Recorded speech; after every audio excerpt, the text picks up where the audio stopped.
পুলিশের থেকে আমাদের আশা অনেক, কিন্তু তাদের কিন্তু থাকা খাওয়ার কিন্তু অনেক বড় সমস্যা। এই যে ধরেন একটা ভাড়াটিয়া বাড়িতে থাকে, এই জন্য তাদের কিন্তু ভিতরে গিয়া যদি আপনাকে সবাই গেলে তো আপনারা আবার ভেঙে ভেঙে ফেলাবেন ওখানে, কিন্তু থাকার কিন্তু খুব অনেক অসুবিধা, খাওয়ারও কিন্তু তাদের অনেক অসুবিধা।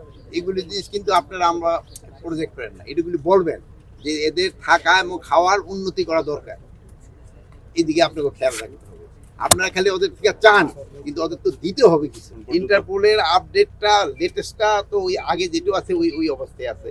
আমার থেকে আরো আপনারা ভালো বলতে পারবেন না, আপনারা তো দেশের আনাচে কানাচে সব জায়গায় ঘুরে বেড়ান। স্যান্ডেলিনা সো, রূপচর্চায় আভিজাত্য। আমার মনে হয় চেঞ্জ অনেক হয়েছে, তারপরও আল্লাহ দিলে আরো হবে।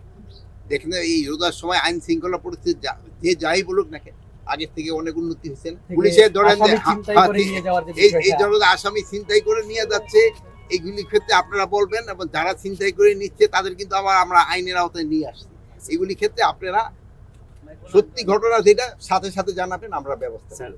অনেক সময় তাদের অ্যাকশন নিতে দেরি হয়, যেহেতু ধরেন এখানে আমাদের অনেক সংকট রয়ে গেছে, এদের গাড়ি ঘোড়ারও কিন্তু অনেক সংকট, অনেক গাড়ি ঘোড়া ওই সময় নষ্ট হয়ে গেছে, পুরা গেছে, থানা পুরা গেছে, ওগুলো তো সব আমরা করে দিতে পারিনি। আমরা তো একটা নতুন গাড়ি এখন পর্যন্ত কিনে পারি না, যেহেতু প্রসিডিউর অনেক টাকা স্যাংশন হয়েছে। এটা যদি হয়, এটা তাদের এই ব্যবস্থা আরো পুলিশ ভয় পাচ্ছে না, কারণ হচ্ছে এই যে মব হতেই পুলিশ না না এখন এই শব্দ, মানে এটা কিন্তু অনেক কমে আসছে, অনেক কমে আসছে। এই যে সিলেটে যে ঘটনাটা করছে, তাদের কিন্তু আইনের আওতায় নিয়ে আসা হয়েছে, অনেকেরই কিন্তু ধরে ফেলা হয়েছে। এখানে কিন্তু কোনো কোনো কাউরে বাস করা হয় না যে এইটা আমার এই ভাইয়ের ছেলে বা এই ভাইয়ের ভাই, এই হিসাবে কিন্তু আমরা করি নাই। যে অন্যায় করতে তারই আমরা আইনের আওতায়। সবার ক্ষেত্রে একই নির্দেশনা, এবং আপনাদের কাছে আমরা একটু অনুরোধ করবো, আইন যেন কেউ নিজের হাতে তুলে না নেয়।